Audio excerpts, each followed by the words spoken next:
What's going on, y'all? So listen. What's going on, y'all? So we are back again for another episode review of Girl Loving Hip Hop Family Reunion.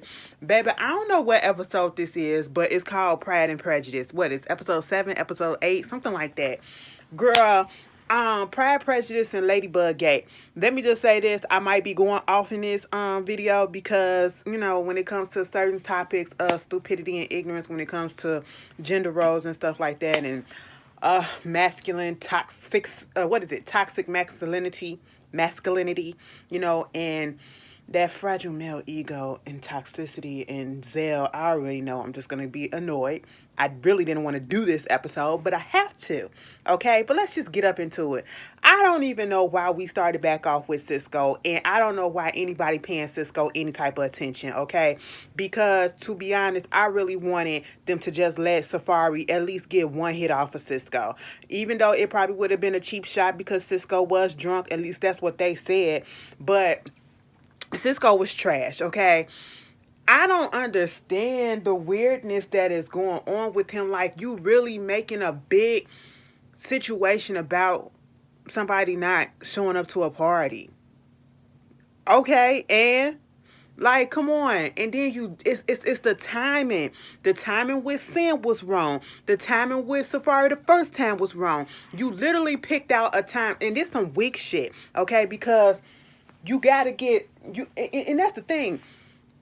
He has to be drunk or some type of liquor in his system just to go talk to people about what's bothering him.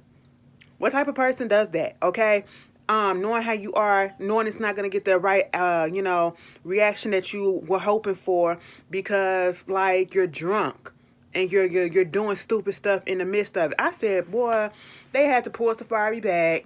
I said, Safari, you really weren't gonna do nothing, but okay. You probably would have popped him, but Cisco probably would have whooped your ass. But hey, it is what it is, all right? And Stevie J and them and Booby, they was over there trying to talk to him, calm him down, and here go Erica. Erica's about to leave. And she was like, Safari is over there with this other type of energy, this other type of aggression. He's all pissed off and trying to pick stuff with Cisco because he's wrong. He know he's wrong. No, bitch. No, girl, it ain't got nothing to do with y'all situation. That man came over there and bothered him on some stupid stuff, okay? That's what it's about, It ain't got nothing to do with you. Yeah, he could be possibly pissed off or whatever still about the situation that he lying about, but other than that, it ain't got shit to do with you, Erica. Take your ass into the room and go to bed, okay? Meanwhile, Peter, please leave Tyra alone. Tyra said, listen, I was a fool back in the day, and I looked at all my actions because they got it documented. I mean, I can go on BET Plus and look at all the seasons. I could go on Hulu, look at all the seasons, and just look at where I went, and I was a fool for a dirty foot, dirty dick, community dick ass man, okay? Baby,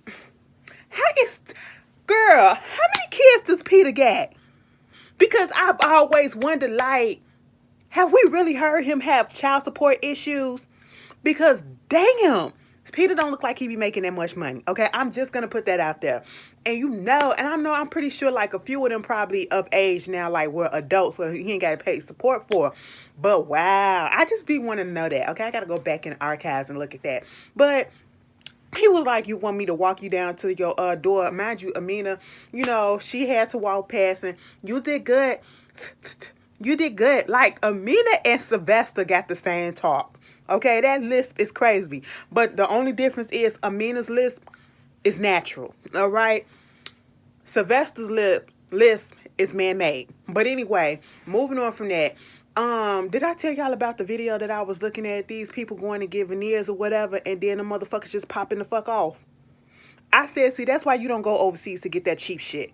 That's why it's cheap. I mean, just popping out. When we call them chitlets, or whatever, baby, when I say he was just going like this, I said, what is this? Press on T? It was crazy. But anyway, and Peter trying to get with, Tyra, after Amina was like, You did good over there on the drums. You still got them. You still got it. And he was like, yeah, cool, cool, cool. But Tyra, you need me to walk you over there to your door? She was like, nah, bitch. I've been there, done that. Try that shit on somebody else young. I said, oh, look at Tyra. Stay your ground, bitch. Stay your ground.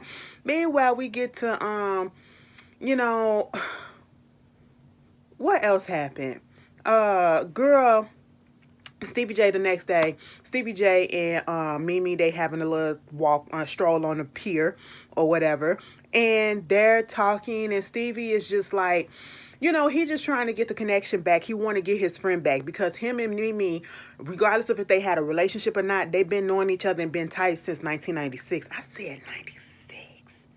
So you was fucking around with her when you was fucking around with Eve, bitch, or around that time. So you knew her when you was fucking with Eve as well. I ain't gonna say y'all was in a relationship, but then again, what if you was? I don't know. Okay, girl, I gotta go back into the archive. This make me want to go research some stuff.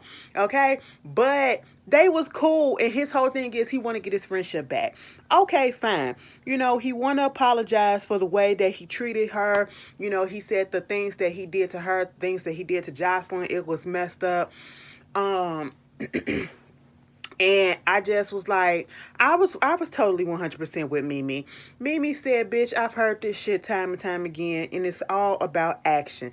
You know, he's talking about how he's gonna go ahead and come meet up with Ava, tell Ava that I will be down there to see her because I'm gonna be in Atlanta a little bit more. You know, and he admitted that he has not been seeing her as often as he should. You know, and so again, Mimi is like, okay, cool, but this is what you say all the time, okay? Her whole thing is actions speak louder than words, and that's the type of bitch that I am too. You can tell me what you want all you want. That don't mean I'm gonna believe it until I see that shit happening. But moving on from that, you got, what's this boy name? Cisco and Richie Dollars. All right. I did not know Rich Dollars was on Bad Boys back in the day. I said, what? He was an executive on Bad Boy Records. All right, you know, these old head motherfuckers. But they running and racing each other, you know, and Rich said that's why Safari would have beat your ass, okay? But what Rich is trying to get Cisco to understand, because it was like you was trying to come at him on some, you know, you ain't show up and you embarrass me. He said it's not about the fact that Safari didn't show up to the party. It's the fact that, you know, people was, you know, waiting for him to come, and this is my Aunt Deb, and you making me look bad. And mind you, Aunt Deb helped you get your career started. Okay, sir, at the end of the day, this is what the issue is, okay? And I wish Rich would have told him this, okay? This is really a non-issue. This is a non-issue. After a year, it's a fucking non-issue. If you're going to talk to the person, you're going to talk to the person. If not, let that shit go, okay? Like, there are bigger offenses, okay? This is a level 1 in this group of whatever's going on. It's not important. It's just making you have a storyline, and it's a stupid one at that. Because who picks a fight over something that if you was friends with this person, why would you wait a year to talk to him about this if it was really that? You know what I'm saying? You could have called him that day, or, you know, the next day, or the next week, or whatever, to see if everything was good. Maybe something would have happened, you know, and then confront him then. Why wait till now when you get on fucking TV? I said, boy, if you don't get the fuck up out of here. And Rich said, you gonna have to fix that shit with Sin. Yeah, I'm gonna go talk to her right now. I said, leave that girl alone too. Leave her a fuck alone, okay? Because Cisco, you in a whole nother universe, and I don't know which one it is, okay? A mess. So you got Safari and Marcus in the gym, and then I keep on getting these two mixed up. Peter comes in there, and, you know, Marcus, I guess he's trying to be like the voice of reason for all the men. It's like, I've been there, done that. I learned my lesson, and this is what you need to do to get up out the situation and to mature or whatever. Because that's the front that I'm going to say front, because I don't know if that's really how Marcus is, okay? All of a sudden, Marcus is the good guy, you know what I'm saying? But we saw what you did, you know what I'm saying? But he's trying to be a good example, which I can appreciate. because Safari just don't get it, all right? You know, you want Erica to stop being pissed off at you. You want Erica to stop doing all this stuff and coming at your throat or whatever. And all you got to do is admit the truth. That's what he was saying. All you have to do is admit the truth. That's all women want is the truth, okay? And in this situation, and Marcus was basically like, now, at first, I was on your side. But second of all, I did not know that you sent the girl some flowers. He said, I did not. And he was like, listen, you just got to tell the truth and you just got to hold yourself accountable, okay? It's all about accountability. That's what he was saying. And then here come Peter. I know what people be, I understand, because when I went through the stuff that I went through with Tara and Amina, it's like every time people say something about me, they believe everything that they say and everything that they see and all this stuff. Because Peter, bitch, that's what you were doing. You had multiple seasons where you were bouncing back between Tara and Amina and playing both of them and then doing other stuff with other people. Like, come on. So you really ain't got no dog in this fight. Let them talk this out. And then here comes Safari talking about something. I don't know what it is about Marcus, but, you know, it's like when he say stuff, it finally clicks. People been saying this. Erica been saying this, to be honest. She said, tell the truth. Tell the fucking truth, okay? But when Marcus says it, it's like, I'm not, so I need to hold myself accountable and I need to just go ahead and tell the truth. Because he like, you know, when a woman says something, you know, it's like we got to pacify them by just going ahead and saying, yeah, this happened or whatever. Pacify their ass. And I'm sitting here like, no. We just want the honest to God truth, which I hope you will want too. Okay? But one point that I will agree on with him is, again, and this is why I didn't understand why he couldn't just go ahead and say what he literally said was, yeah, I sent the girl flowers. Yeah, I was out there. I said, bitch, we knew it, okay? And that's why I think Erica probably was getting more pissed off. But at the same time, I'm on your side when you said, we've been in having this divorce season or process or whatever for the past 5 months. I don't live with you. That means I can do whatever the fuck it is that I want to. I'm with you. I'm with you.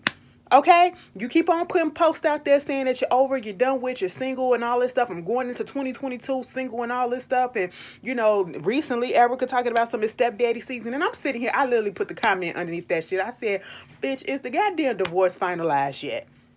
Because I'm starting to feel like Rox and them, you know, because Rox said, bitch, this shit is fake, okay? Like, the whole divorce shit is fake, okay? It's all a storyline, you know, and we're just living in it, playing in it, and just watching this shit go down, okay? And seeing when it's going to get the get you gotcha that's going to be like, sorry, we was just playing, you know? And I'm just sitting here like, at the end of the day, Cisco, Safari, if y'all, just tell the girl the truth. And Erica, you really can't get mad because you filed for divorce. He didn't cheat. He didn't do this while he was at the resort with you. This was before. He did not know that he was going to link up with you. And why you still have these? You the one that filed for divorce. Come on. Anyway, moving on from that. Cisco actually went. Well, Jonathan, they're doing the Pride. He's going to put on the Pride event, okay? You know, he's going to have a friend of his come down to talk about gay conversion therapy. You know, he had his whole storyline about, you know, the dangers and the trauma that happened with that with him. And so, you know, putting that out there, I said, oh, okay. But, you know, he arranged for Cisco and Sin to sit down and talk. You know, Sin said she'll do it. And basically, Sin put it out there. Cisco tried to sit there. I'm just going to sum it up because it was making me mad. Because Cisco is the type of person who would try to twist and manipulate and gaslight a situation to make it seem like he was in the right. And we all saw right through it, including Sin and everybody else. You basically tried to make it seem as though, you know, we was just kicking in, we was friends, and I realized that we weren't going to go no further than friends or whatever. So, you know, it's like, I told you we need the invoice and you need to pay for this, you need to pay for that or whatever. That's basically what it is. Sin was like, no, bitch, you did all of this stuff because you thought that you was going to get some cat, okay? You thought you was going to get some, and she literally said, if I would have thrown you some puss, would you have had me paying for all this stuff and throwing out the invoice or whatever that you did not say in the beginning? No, he wouldn't have. He wouldn't. And that's the same reason why he didn't say it in the beginning. Okay? And like Sin said, y'all ain't got to sleep to get these places, to get to where you need to go. If they don't respect you enough to just work with you and respect your body or whatever, that ain't the person that you need to be working with. And the fact of the matter is, Cisco should feel terrible that he did something like this, using sex and holding it over her head the way that he did, for a song that's about her brother who passed. I said, that's trash. That's trash. I said, Sin, you ain't gotta talk to that man no more. Cisco, you need therapy. First of all, Black Ink Crew, Compton coming back. Cat gonna be in there. You know, Cat from Black Ink, Chicago. I said, bitch, I forgot all about this show. I forgot. I thought they canceled that. You know, to be honest, I don't even know if I want to review it. But anyway, moving on from that. So, continuation with this whole Cisco and Sin thing. He tried to pacify Sin by saying, I sent the song to you just now. Okay? And her whole thing is, I don't want the song right now. Okay? I don't even care to recap this whole thing. They made up. But at the end of the day, Cisco, you know, you did what you did. Okay, it's disgusting. It's not a good look. You know, you did what typical male men, or I should say men, do in this industry. They flaunt their power, they flaunt their influence or whatever to take over or to take advantage of these younger girls, these younger women, or you know, these hungry artists or whatever, to for their own advantage. Okay, we see it time and time again. And you a predator. You came off as, you did something that was very predatory. I'm not going to say that you're a predator because I don't know, you know, exactly how many times you did this or whatever, but what you did was very predatory. Okay, that's point blank period. Moving on from that, you know, they hugged it out. If I was saying, I wouldn't let that motherfucker touch me, but hey, it is what it is. She was doing it for the sake of the show. So now it's time for Gay Day, Pride Day. All right. Mimi and I think Amina, they showed up first to meet Jonathan. And, you know, Jonathan was just telling them about, you know, the gay convergence therapy and who he got coming there to talk to him. And, you know, he already said he already knows it's going to be a group of people. It's going to be some that's going to be receptive, and it's going to be some that's going to try to start some stuff. And, of course, that's exactly what happened. So we get into the whole thing, you know, and I do love the fact that everybody was receptive. Everybody except for Zell. I'm just going to say this.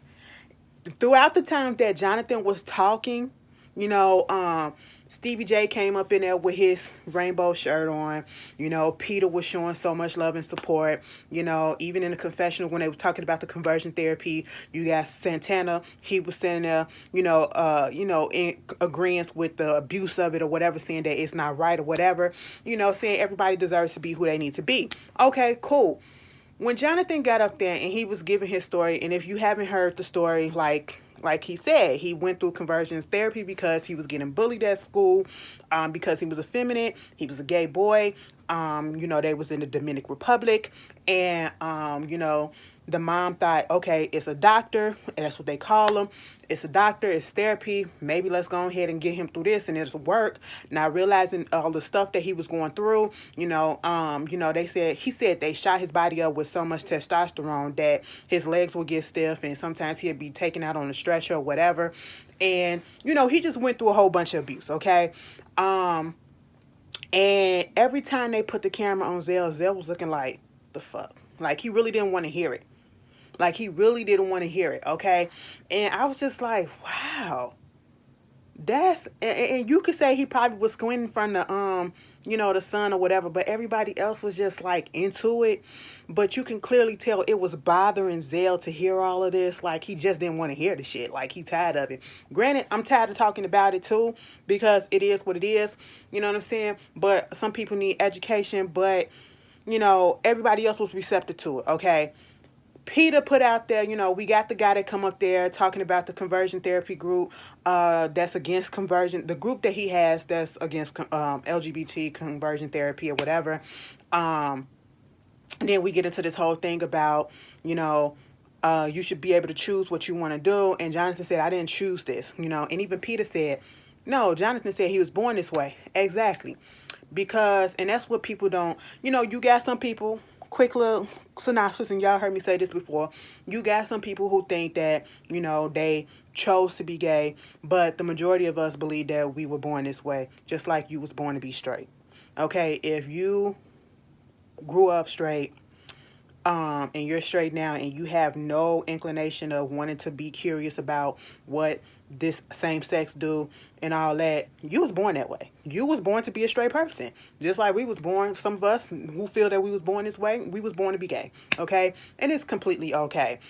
And, because who wants to live that life of pain, okay? Live that life of discrimination or whatever if we had that choice not to. So we get that, just like they said, you was born to be, you didn't choose to be straight or whatever, you was already born that way. Cool, fine. All of a sudden, here come Amina talking about some Peter, but you didn't want your son to be a ladybug for Halloween. And, he was up in there crying, and I thought that it was her kid. No, this is Tara's son. I'm sitting here like, oh, shit. Now, at the time, I'm sitting here like, well, Amina, did you really need to pop this off like that? I get it, but, we could have tabled this and talked about this later, not while the man was up there talking, okay? And Jonathan said, listen, this is what happens in the group or whatever, so you might as well just go ahead. I'm in this shit right here, right now. Girl, next thing you know, Peter was like, y'all not gonna make this a moment. You ain't gonna make this shit or whatever. Do he know why? Do he know why? And I said, why, Peter? Why, Peter? Because society or your male brain make it think just because the name is a ladybug and the way that it's made or whatever, you think it's feminine, you think it's just for girls or whatever.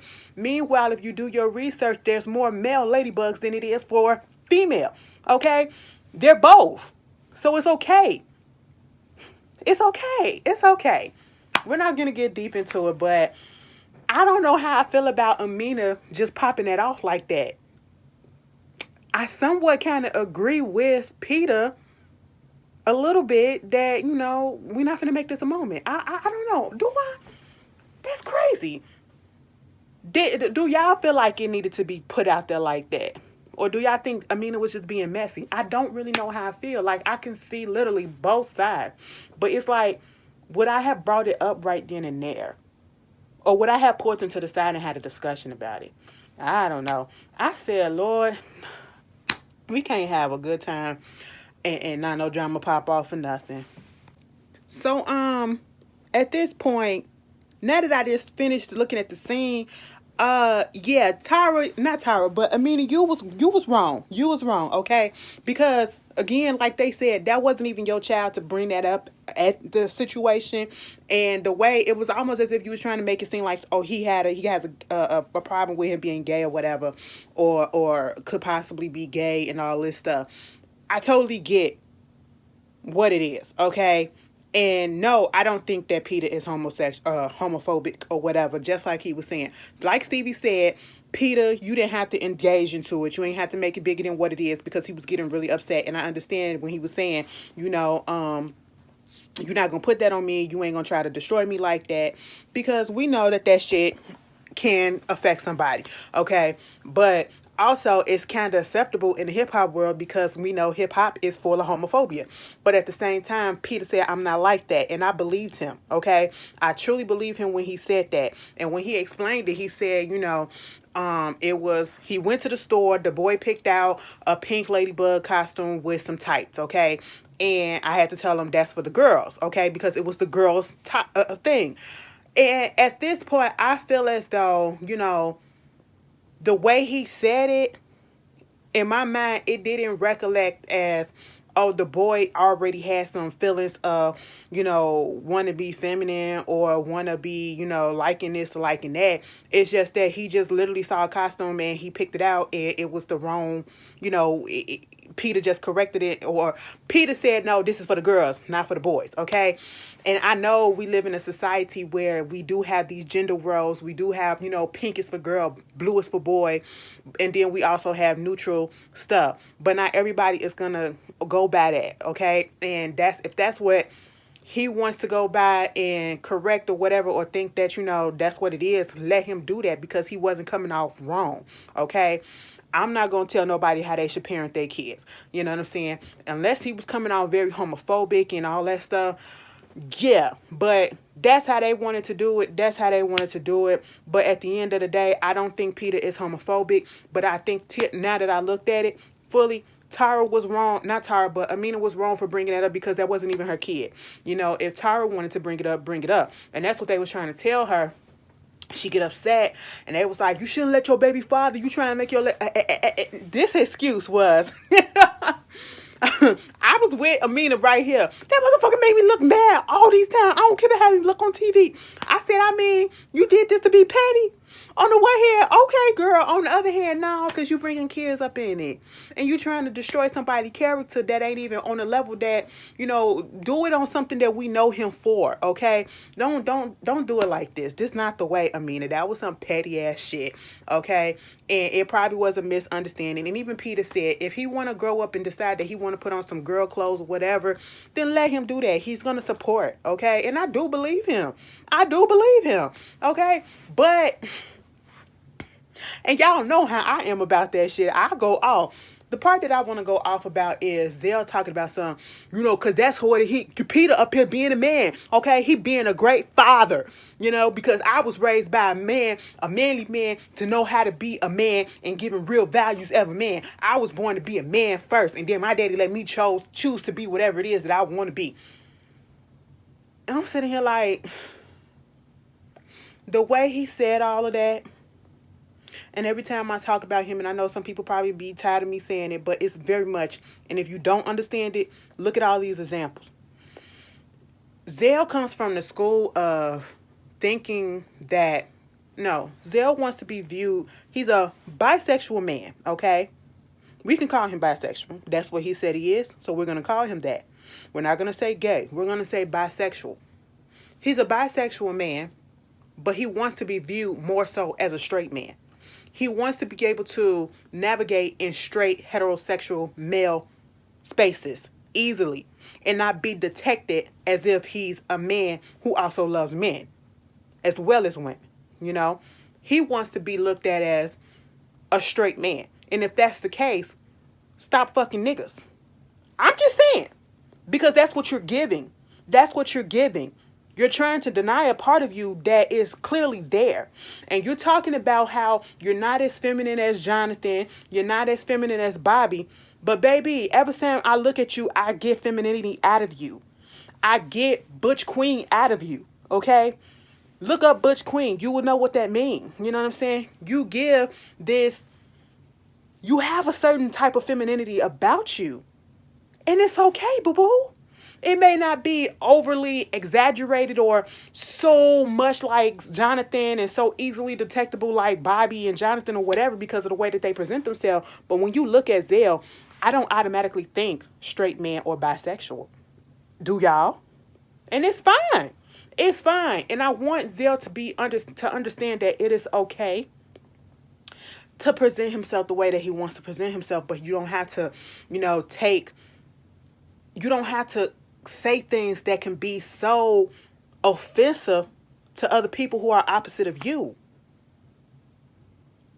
You're trying to navigate into these straight spaces and be accepted by society so bad that you have so much internalized homophobia. And maybe because of the way that you said that you were raised by your father, that's probably why he has that. Talking about what a man is and what a man isn't. As if gay men who are feminine or gay men in general or gay people in general were not born with fathers who did not have fatherly influence up in there and they aren't men themselves. As if a feminine gay man are not men. Okay? As if a gay man who did not grow up in a household with a father that was there actively are not men. You're playing into the same trope and stereotype that straight people say about gay men. Oh, they don't have fathers in their home. That's why they turned out like this. Oh, they was raised by a single mama, so therefore they turned out like this because they was raised by a woman. They had nothing but women around them, so they couldn't help but be brought up the way that they brought up. That's what you're coming off as. And it's disgusting. Because I don't think that he realized that's how he's... It's sad. I ain't going to say disgusting. It's sad because he don't realize that's how he's coming off. He's been ingrained to think that this is what it means to be a man. This is what it means to be a man. And then I can choose to fuck another man. I can choose to fuck a girl. Okay, fine, fine. But don't try to belittle other people in your speech by saying, you know, as if other gay men who probably did not grow up in a household with another man to guide them are not men. Because it's a lot of feminine dudes who have fathers who were great father figures who support them and then give them and look at them as men too. Like I said, wow, Zell, that's just a lie. He needs therapy. He needs therapy to figure this stuff out. Because at the end of the day, Zell, it's a lot of people. And that's the thing that I don't get. It's like now he wants to present himself as a straight man or a bisexual man who, you know, curves more so to women when you first, and you want to say that you're not as feminine as this person or feminine as this person or as gay as this person, as gay as that person. But when you first presented yourself to us on the first few seasons of Love and Hip Hop, you were feminine as fuck. Did you forget that? I wasn't subscribed to his OnlyFans, but every time I seen the video of him, he was fucking dudes or getting fucked by dudes. So, it was one season that he tried to have a relationship with a woman. Okay, but mostly you presented yourself feminine. But anyway, you know, it's a mess. Tara, you shouldn't, not Tara, but Amina, you shouldn't have did that. You shouldn't have did that. So, and I hope don't nobody get me too preachy or think that I'm coming for Zell in a wrong way. It's just that I've seen people like him in the community all the time, okay? So that's where I'm coming from. And I get it because he explained it. You know, he literally said people were saying when he was growing up that he was a little bit too feminine, so he tried to emulate his dad. He tried to assimilate to what he thought his father was, that manly, and that's what he was. Okay, see, he's trying to get into straight spaces and be accepted in order to not get picked on. You know, so that's what it is. And what Jonathan needs to understand as well, okay, I get it. You know, Tyra was sitting there talking about, you know, the costume and all that stuff, whatever, woo, woo, and she was just giving her viewpoint, and it wasn't bad. She was just saying if that's what he wanted, that's what he would have got. But Jonathan, you putting out there how, well, you wanted to be the Pink Ranger, but your mama said you could be anything else but the Pink Ranger and all this stuff. You have to understand, too, that every person's experience growing up or being trying to figure out who they are is going to be different. Okay, everybody is not going to have the same experience, and sometimes I feel as though Jonathan comes off as if, you know, his experience is the top experience and it's better or you know, kind of like a competition. Am I the only one that kind of get that? You know? And it's like, I get you went through stuff, but not every gay person or bisexual person or people in the LGBT community went through that. We've all gone through our various stages or various ways and experiences within that community, and it's not all the same, okay? I do appreciate the fact that Zell did go over there and apologize to Jonathan, and he realized the same thing too. We don't all go through the same thing. We were raised the same differently, you know? And so that's the reason why he do the things that he do. He said what he said, and he realized now that what he said was fucked up, okay? And I'm glad that they hugged it out and they got that out. You know, Bobby and Zell had got into it, you know, real bad because Bobby was like, this is who I am, and he didn't get raised by a father, you know what I'm saying, because his father was in jail. And so he thought he was coming for him on that aspect, and, you know, Zell went over there and apologized to him, okay, because, yeah, it's all different. It's all different, and we have to be able to accept each other for our differences and for who we are. And this is and I don't want to see or say that anybody was trying to fuck around or you know, come for people's sexuality or whatever. That's nothing what it was, and that's not what was going on. So please don't say that. It's just the education and the coming together, misunderstanding, and all of that, and everybody came together. Please, bitch, I don't want to talk about this shit no more. I'm so tired. Like, this is supposed to be fun, okay? I don't want to talk about this no more. How many more episodes we got of this, okay? Anyway, that's all it. You know, they tried to make up excuses about Amina. She don't usually talk up or speak up or whatever. I don't care. She still shouldn't have said that. She still shouldn't have said that. Anyway, y'all tell me how y'all felt about it. I'm kind of annoyed that the episode went the way that it went, but it is what it is. I don't look at this show to be so deep and shit like that. I use that. I use my what it is for that in my separate videos for that. But anyway, y'all tell me how y'all feel, and I'll see y'all later. Peace.